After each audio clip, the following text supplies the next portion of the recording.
Eu sou Marcelo Carvalho. No vídeo de hoje eu vou falar sobre comparação de modelos usando reamostragem e usando funções do Workflow Sets. Eu vou estar no capítulo 11 do livro Tidy Modeling with R do Max Kuhn e da Julia Silg, e nos vídeos anteriores eu falei sobre a arrumação da variável de resposta, que é uma correção de assimetria, também a separação dos dados entre treino, validação e teste e reamostragem. Falei sobre visualização de dados, sobre pré-processamento dos dados, sobre especificação do modelo, treinamento do modelo, criação do objeto workflow, né, que encapsula a especificação do modelo e o pré-processamento em um só objeto, facilitando o fluxo de trabalho e também a organização, a criação de grade de hiperparâmetros, o ajuste desses hiperparâmetros, a especificação de métricas e a avaliação de modelos usando reamostragem, feature sample, que a gente viu no vídeo anterior. Nesse vídeo eu vou falar um pouco sobre reamostragem, mas a gente vai usar tanto feature sample quanto tune grid, a gente pode utilizar, a gente vai usar novamente feature sample, mas a gente vai usar, ao invés do objeto workflow, a gente vai usar o objeto workflow sets. A diferença entre esses dois é que o workflow sets incorpora não só um objeto de cada, um objeto de pré-processamento e um objeto de modelo, mas ele encapsula vários objetos de pré-processamento e vários objetos de modelo. Okay? Ele pode fazer isso, não necessariamente que eu preciso fazer. Então é sobre isso que a gente vai falar nesse vídeo. Eu criei uma ilustração aqui para facilitar a compreensão. Então, tradicionalmente, a gente faz aqui a criação de aqui eu coloquei um pré-processamento. Então, imagino que eu tenho um conjunto de dados de alta dimensão. Eu faço uma PCA dentro desse conjunto de dados, reduzindo a dimensão. Então, essa é a especificação de pré-processamento. E eu venho aqui e uso um modelo de rede neural simples, né? Um Multilayer Perceptron, já com a especificação de hiperparâmetro. Pode ser pronta ou pode não ser pronta, mas vamos supor aqui inicialmente que está pronta e eu venho e coloco isso aqui, encapsulo dentro do objeto workflow. Esse objeto de workflow ele vai passar informação tanto para o feature sample, posso usar a função feature sample se não precisar fazer nenhum ajuste de hiperparâmetro, ou eu posso usar uma função tune grid caso eu não tenha ajustado aqui o hiperparâmetro. Então, por exemplo, vamos supor aqui que eu tenho a PCA e no nome components eu não coloco nada, eu coloco tune, e aqui na rede neural eu coloco size tune, eu coloco learning rate tune, eu coloco early stopping tune e deixo esses quatro itens aqui, esses quatro itens para fazer o ajuste de hiperparâmetro. Então eu crio uma grade de hiperparâmetro com esses hiperparâmetros que eu deixei em aberto aqui e eu uso a função TuneGrid e ele vai fazer também, além da reamostragem, ele vai utilizar aí como critério o hiperparâmetro para fazer a avaliação do modelo. Então isso aqui é tradicionalmente o que a gente faz. Nesse cenário aqui, o Workflow Set ele faz a mesma coisa, mas com componentes variados. Então eu tenho aqui 3 objetos de pré-processamento e 3 modelos diferentes. Obviamente que a gente vai fazer só um no exemplo, tá? Você pode fazer 3, mas considerando que quanto mais modelos, quanto mais pré-processamentos e quanto mais hiperparâmetros você utilizar, mais custo computacional você vai ter. Então, eu já não faço muito isso aqui porque ele consome muito uma máquina local, por exemplo. É interessante talvez fazer no cloud ou uma máquina mais potente. Então, a gente vai ter aqui, no exemplo do livro, a gente vai ter um pré-processamento incremental. Então, a gente vai ter 3 pré-processamentos, sendo que ele aqui é incremental. Então, o primeiro pré-processamento ele é uma correção de assimetria dentro da variável Gross Living Area. Aí depois a gente faz uma redução do número de níveis no neighborhood, colocando alguns bairros ali como outros, porque tem poucos imóveis dentro. E a gente transforma essas variáveis categóricas em uma variável numérica através do step dummy. Então esse pré-processamento já é o suficiente para fazer com que um modelo de regressão linear ele rode, porque caso contrário, com variável categórica ele não roda. Então a gente transforma para numérica. Em seguida a gente pega esse modelo incremental e adiciona um termo de interação. Então a gente avalia lá o tipo de imóvel mais a área construída, ela tem um impacto diferente dentro do preço de venda. Então eu adiciono esse termo aqui de interação entre Gross Living Area e Building Type. Em seguida eu adiciono um Natural Spline dentro da variável longitude e latitude. Perfeito? Então o que eu criei aqui são 3 pré-processamentos, mas eles são incrementais. E a pergunta é a seguinte: será que esse incremento de pré-processamento, a complexidade, ele melhora o resultado do modelo? Porque se não melhorar, eu posso excluir esses pré-processamentos e fazer um modelo mais simples. Então essa é uma questão. Então esse pré-processamento vai fazer isso aqui, ó. Quando eu adiciono dentro do objeto Workflow Set, ele vai treinar, ele vai avaliar um modelo de regressão com esse pré-processamento, com esse pré-processamento e com esse pré-processamento. Então a gente vai ter três modelos de regressão, cada um com um pré-processamento diferente. Se eu adicionar mais modelos, por exemplo, eu adiciono um modelo de rede neural, eu posso associar. Então, por exemplo, se eu criar a primeira aqui, ele vai usar esse. Se eu criar o segundo, ele vai usar esse. Se eu criar o terceiro, ele vai usar esse aqui, por padrão. Mas eu posso fazer um cross também. Então, eu posso fazer o seguinte, ó. Esses três pré-processamentos, ele pode ser para o primeiro item. Esses três pré-processamentos, ele pode ser para o segundo item. E esses três pré-processamentos, ele pode ser para o terceiro item. Então, ele pode fazer esse tipo de cruzamento aqui. Ok? Então, isso é possível através do argumento cross. Bom, beleza, saiu as informações daqui, aí é o mesmo procedimento, mas com objetos diferentes. Então aqui a gente vai ter um objeto, ao invés de ToonGrid ou FitResample, a gente vai ter um objeto chamado Workflow Map, e esse Workflow Map, o objetivo dele é fazer um loop de repetição. Então ele vai pegar como critério, ele vai pegar cada objeto aqui, ó, se eu tenho um objeto de modelo mais um hiperparâmetro, ele vai rodar aquilo ali e jogar o resultado. Terminou, ele vai para o próximo. Novamente esse modelo com esse pré-processamento. Terminou, mais uma vez, esse modelo com esse pré-processamento. E assim por diante. Então ele faz um loop de repetição e eu posso usar funções ali, tanto a função FitResample quanto a função ToonGrid. A função FitResample se eu não tiver nenhum hiperparâmetro para ajustar. E a ToonGrid se eu tiver algum hiperparâmetro que eu deixei aberto aqui, eu crio uma grade de hiperparâmetro, ele vai aqui rodar. Em seguida ele retorna o resultado, e esse resultado eu posso usar funções de teste de hipótese e também funções bayesianas para fazer a comparação entre esses modelos para escolher, né, o mais adequado, ok? Então vamos lá para o R, ok. Então vamos voltar aqui, como já faz tempo, aqui. Eu vou dar uma recapitulada aqui no que a gente fez.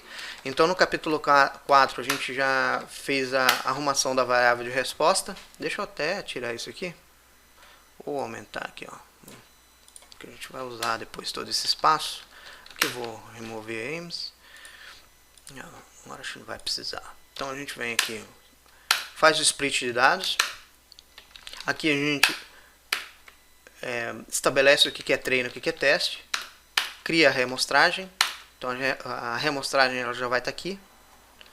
No capítulo 6 a gente faz especificação do modelo, né? Isso tudo a gente já fez, né? No capítulo 8, mas é uma simples análise exploratória para a gente ver qual é a distribuição do Gross Luminary, né? Para saber o Feature Engineering, o pré-processamento que a gente vai fazer lá na frente, tá? Então aqui a gente vai fazer a análise exploratória. Aqui no capítulo 8 a gente faz o pré-processamento, né? Então a gente pega, através da análise exploratória, a gente vê que há necessidade de aplicação de log, por exemplo, para corrigir essa assimetria aqui. Então a gente faz um log dentro da Gross Luminary, a gente faz uma diminuição no Neighborhood, que quando a gente vem aqui, passar aqui, eu não ia fazer isso de novo, mas a gente faz uma redução, porque tem poucos imóveis aqui com esses bairros, então a gente coloca ele como outros. A gente faz uma transformação do dummy para transformar essas categóricas em numéricas, depois a interação e depois também o natural spline dentro da latitude e longitude. Então tudo isso aqui a gente já fez, estou repassando. Em seguida a gente incorpora isso dentro do workflow, tanto o modelo quanto o pré-processamento, e a gente faz a mesma coisa para um Random Forest. Então a gente está usando dois tipos de modelo aqui, a gente está usando o modelo regressão linear, a gente está usando o modelo Random Forest também. Então quando a gente vem aqui, a gente especificou um modelo de regressão usando o Linear Reg e a Engine LM, né, que a gente pode usar a GLM também. Aqui a gente especificou o modelo Random Forest com 1000 árvores, né? E no Set Engine a gente não usou o Random Forest, a gente usou o Ranger. E aqui no Set Mode a gente colocou o Regression, porque por que aqui a gente não colocou o Regression? Porque o Linear Reg ele só faz a Regression mesmo. E já o Random Forest, né, que ele faz tanto de Regression quanto de Classification, tá? Quanto, se eu não me engano, de Survival também. Então a gente coloca aqui como regression, né, o tipo de mode que a gente vai usar. E aí a gente faz isso aqui, ó. Então a gente vem para o workflow. Na hora de criar o workflow, a gente cria um workflow para o LM e a gente cria um workflow também para o Random Forest. Mas como o Random, aqui a gente colocou um pré-processamento que a gente criou aqui atrás, mas como o Random Forest ele precisa de pouco ou nada de pré-processamento, a gente não coloca pré-processamento. A gente adiciona uma fórmula e colocamos a fórmula aqui. Isso mais do contexto do livro mesmo, para mostrar as opções, né, e a flexibilidade e os argumentos que tem aqui dentro da função workflow. Okay? Então a gente vai ter dois workflows, a gente vai ter o workflow Random Forest e a gente vai ter o workflow de regressão linear.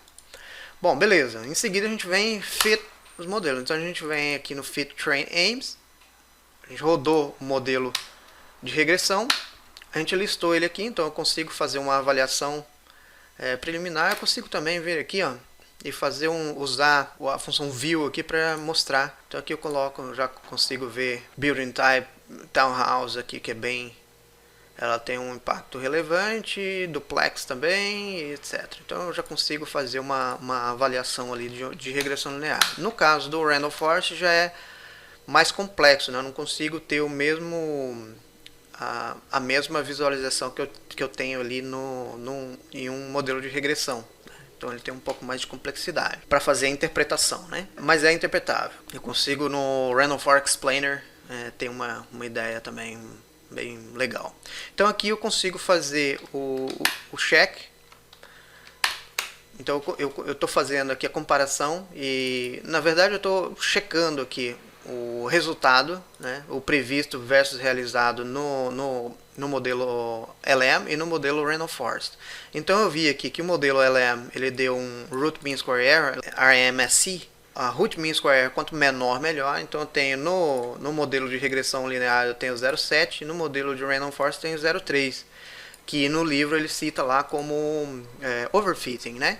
Então para a gente fazer, a gente notou aqui que esse modelo está muito melhor, mas por quê? Porque nós, na hora de fazer aqui a avaliação, a gente avaliou com dados de treino, ó, que não é o adequado. O adequado é a gente fazer ou nos dados de teste, que também não é adequado. O ideal é a gente usar os dados de teste apenas no final da operação.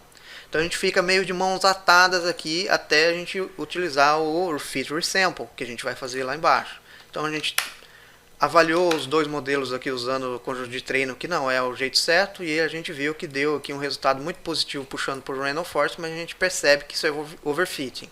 Tá? Bom, em seguida a gente vem e especifica as métricas. A gente olha aqui a métrica Root Mean Square Error, que a gente definiu aqui, mas eu quero colocar outras métricas. Então eu crio aqui eu coloco uma função metric set e coloco uma Root Mean Square Error, R Square e Mean Absolute Error. Então eu incremento essas métricas aqui e eu já consigo demonstrar ela aqui. Tudo isso aqui a gente já viu. Para corrigir esse problema aqui, ó, de overfitting, que a gente percebeu aqui atrás, puxando para o Random Forest como o melhor modelo, a gente cria aquele resample lá em cima, a gente criou uma reamostragem e agora a gente vai fazer um fit resample. Então a gente faz um fit resample usando aquele workflow do Random Forest.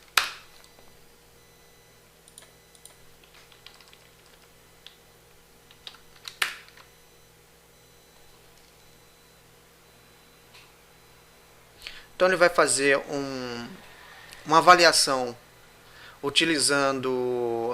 Eu deveria ter colocado 5 ali para demorar menos, né? Que vocês poderiam colocar 10. Lá no V-Fold Cross Validation a gente fez com 10. Então ele vai demorar mais um pouquinho. Beleza, então ele já deu aqui. Então aqui eu venho em Collect Metrics. Então a gente já viu aqui, ó, que o resultado já está mais próximo do Linear Regression. Então 0,07 na avaliação. Aqui a gente só collect predictions, só para mostrar que ele sai predictions aqui, quando eu coloco save pred igual true. E aqui a gente faz a avaliação entre o preço real e o preço previsto aqui para saber como que está a correlação. Então a gente percebe que tem dois carinhas aqui, ó, bem, que ele teve uma previsão de preço, ó, próximo a 5 e aqui um preço real próximo a 4 e alguma coisa. Okay? Então eu venho procurar onde que está esses caras aqui, over prediction.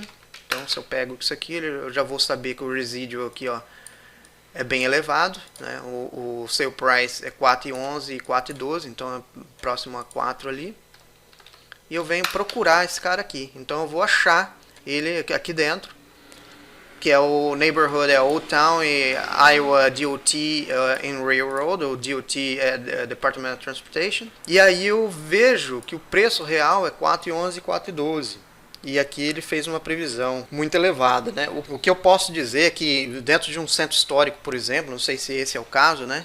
Old Town e Iowa DOT, geralmente centro histórico, não sei se é isso aí lá em Ames, mas a gente vai ter casas muito caras e vai ter casas muito baratas, né? As casas muito caras são as de 1850, por exemplo, que são restauradas, e as casas que estão abandonadas, elas são muito baratas. Então o modelo realmente ele tem um pouco mais de dificuldade nessas áreas, não sei se esse é o caso, ok? Isso carece mais de investigação. Bom, mas o que a gente vai fazer hoje? A ideia hoje é usar esse pré-processamento aqui, ó, só que em partes. Então aqui eu fiz ele inteiro. E agora eu quero saber o seguinte: será que se eu fizer só essa parte aqui, ó, já não seria suficiente? Então se eu pegar aqui, eu vou colocar rack base aims. Então será que se eu fizer só essa parte aqui já não é suficiente? Aí eu venho aqui e faço um incremental. Então eu vou colocar rack interaction aims. E aqui eu vou colocar rack base aims, como é incremental. Então eu vou adicionar isso aqui. Ok. Então eu criei esse segundo, criando o pré-processamento de interação. E aqui eu vou colocar o rack spline, rack spline aims. E aqui eu vou usar o rack inter aims. Ok. Perfeito. Então o que eu fiz aqui é criar, ao invés de criar um pré-processamento, eu criei 3 pré-processamentos, né, para responder a questão ali se realmente esses incrementos de pré-processamento aqui ele traz alguma diferença dentro do resultado do modelo. Então agora eu criei os pré-processamentos e eu vou incorporar esses pré-processamentos dentro do objeto workflow set. Então eu venho aqui workflow set, e aí eu vou colocar dentro do workflow set, eu vou ter 3 argumentos: preproc, models e cross. Então eu vou colocar preproc, models e cross. Ok. Então preproc eu vou colocar uma lista aqui e vou colocar o pré-processamento que eu criei ali em cima. Então eu vou colocar o basic para ficar igual ao livro. Então basic. Aí a gente vai ter aqui o rack base aims. Aqui no interaction, vou colocar interaction, rack interaction aims. Aqui no spline, vou colocar spline, rack spline aims. Ok, então já está pronto aqui a minha lista de pré-processamentos que a gente vai ter. E aqui no modelo, eu vou colocar uma lista também só para ficar padrão. Então eu vou colocar uma lista, obviamente que aqui só vai ter um modelo que eu vou colocar, que é o Linear Regression.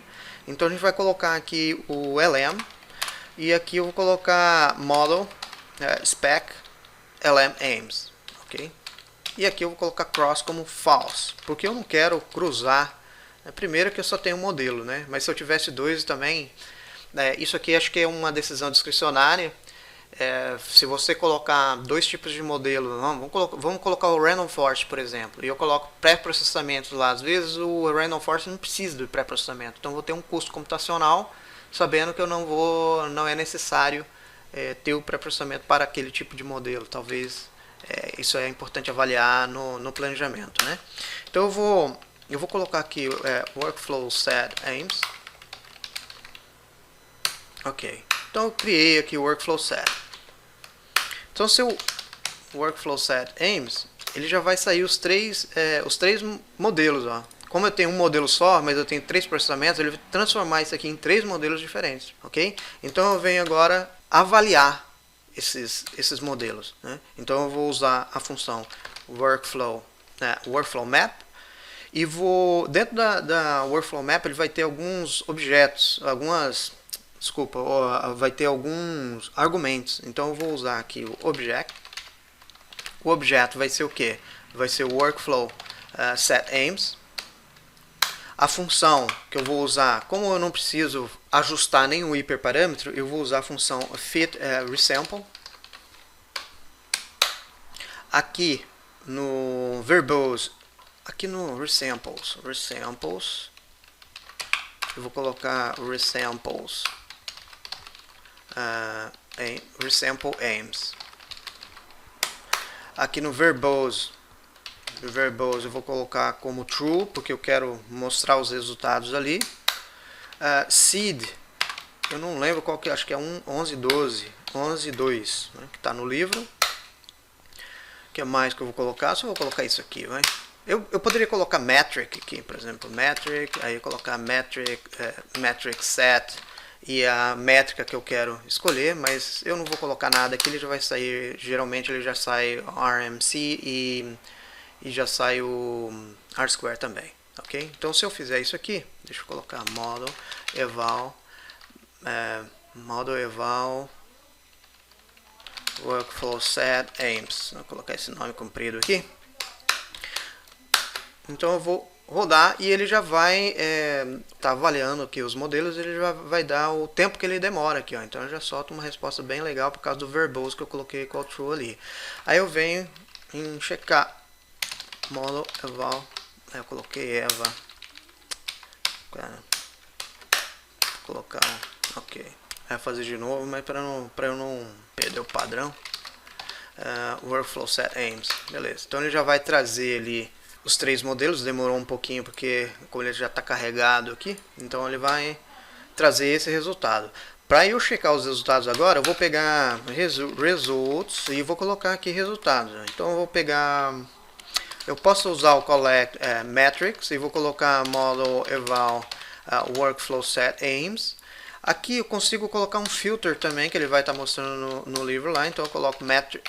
Vamos primeiro mostrar por quê, né? Então eu tenho aqui, ó, ele vai, quando eu coloco collect metrics, ele vai mostrar para mim as métricas, né? E ele vai trazer um campo aqui chamado .metric, né? Então se eu quiser, por exemplo, eu só quero saber só o RMSI, né? Então eu venho em filter metric RMSI, ok. Então ele já trouxe aqui só o RMSI, tá? O root mean square error. E eu posso fazer o rank results model eval workflow set aims. Eu consigo fazer isso aqui também. Eu consigo fazer o mesmo, aplicar o mesmo filter metric RMSI, ok. E aqui eu consigo fazer o autoplot. Autoplot tem outra função, model eval workflow set aims. Ele vai plotar o gráfico e aqui eu consigo fazer a avaliação. Então ele faz um facet grid aqui, separando por métrica. Então tem o root mean square error square, e aqui ele vai trazer, ó, root mean square error quanto menor melhor, e aqui r squared quanto maior melhor.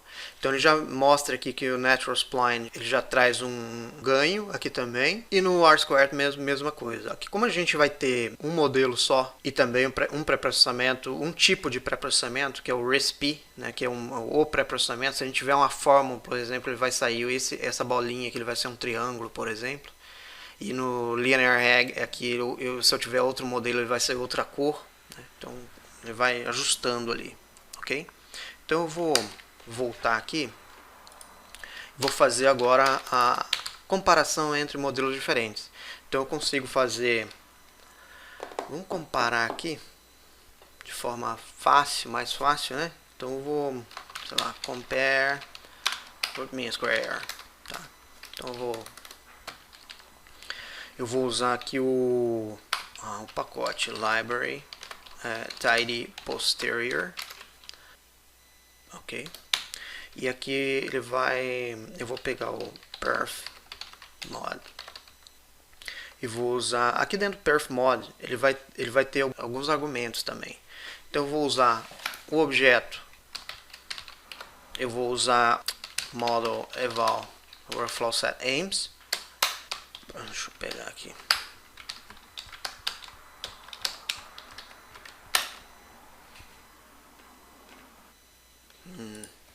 metric.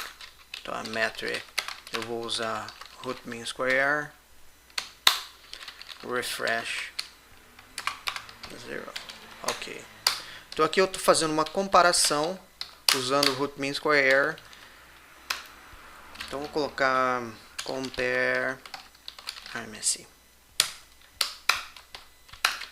Então ele vai fazer a comparação ali, acho que ele demora um pouquinho, depois eu volto.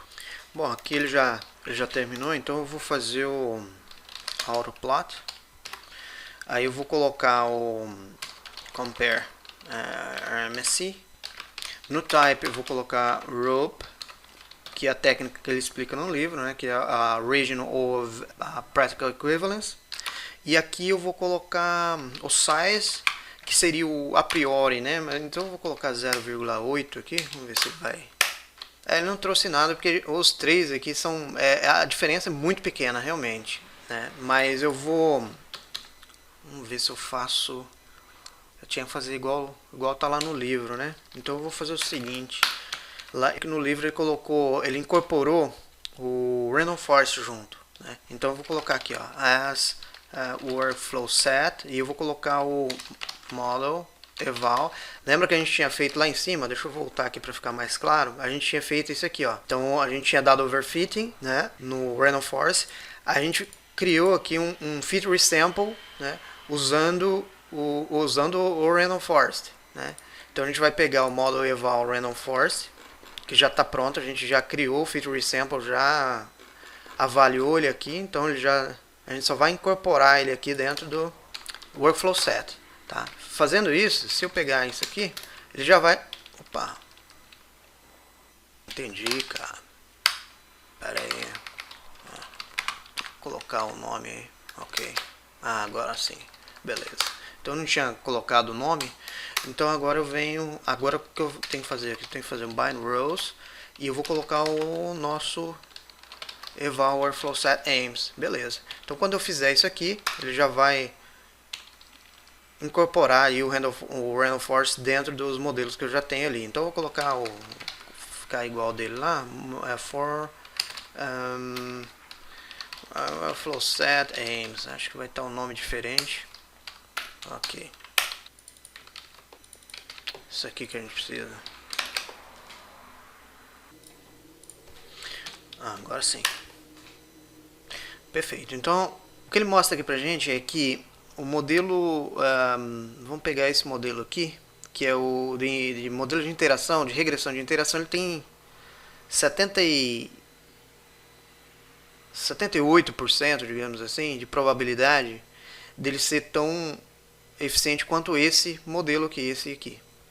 Tá? O spline, o LM spline, por exemplo, tem 100% de probabilidade de ser equivalente ao random forest, tá? Usando o critério prior que a gente usou aqui, né? Então vamos fazer para ficar igual ao livro, para ficar mais fácil de acompanhar, porque isso aqui vai estar no livro. Então eu coloco o nome dos objetos aqui, lá vai estar mais de forma direta. Então eu vou pegar vamos pegar esse for workflow set aims, tá? Eu vou usar aqui o metric, e ao invés disso eu vou usar o r square, que ele está usando lá no livro. Eu vou usar o prior intercept. Aqui eu vou usar o tem degrees of freedom.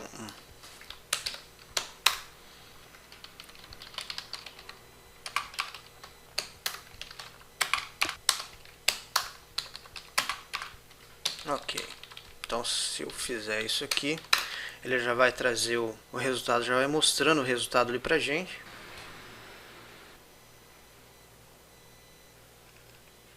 Perfeito, então aqui ele já retornou. Eu vou usar novamente o autoplot, né? E aqui eu vou colocar r squared a nova, aí o type novamente row, o size eu vou colocar 2%, igual tá lá. Então aqui a gente está colocando 2%. Deixa eu fazer as label, colocar o workflow Então aqui ele vai trazer o Random Forest, mas ele trouxe bem aqui embaixo. Mas ele vai estar mostrando que o Random Forest é muito superior, né? Usando esse método de comparação aqui. No livro vai ter... Deixa eu pegar o livro aqui. Então a gente vai pegar aqui o... Bem legal, essa introdução aqui. Once you create two more models, the next step is to compare them to understand which one is best. A gente comparar qual deles é o melhor. In some cases, comparison might be within models, que é o nosso caso que a gente usou aqui, que é um modelo só, comparando com vários pré-processamentos, né, que ele coloca where the same model might be evaluated with a different features or pre-processing methods, né, que é o que a gente usou ali. Esse pre-processing methods ele cria diferentes features. E alternatively, between model comparisons, such as when we compare linear regression and random forest models in chapter 10, are the more common scenarios. Então, aqui ele fala sobre a comparação between, né, entre diferentes modelos. Então, lá no final, né, a gente fez a comparação entre o modelo random forest e o modelo linear model, utilizando o R-square, por exemplo. A gente viu que tem bastante diferença ali, né, entre modelos, né? Então a gente vai ter tanto o within model quanto o between model. E aqui ele coloca, in either case, the results is a collection of resample summary statistics for each model. Então ele vai trazer aquelas estatísticas para cada modelo. No caso aqui ele colocou as estatísticas, né, o RMSE ou accuracy. Então aqui praticamente vai ter todo o exercício que a gente fez, que foi extraído do livro. Algumas coisas adicionais vai estar no livro, não vai estar lá no exercício que a gente fez. E aqui vai estar o exercício final, né, de comparação. Aqui também vai ter um exercício de comparação. Aqui uma checagem de distribuição, né, utilizando o modelo Random Forest com o modelo de regressão linear que a gente viu ali atrás. E assim por diante. Então é isso aí, espero ter ajudado. Um grande abraço e até o próximo vídeo.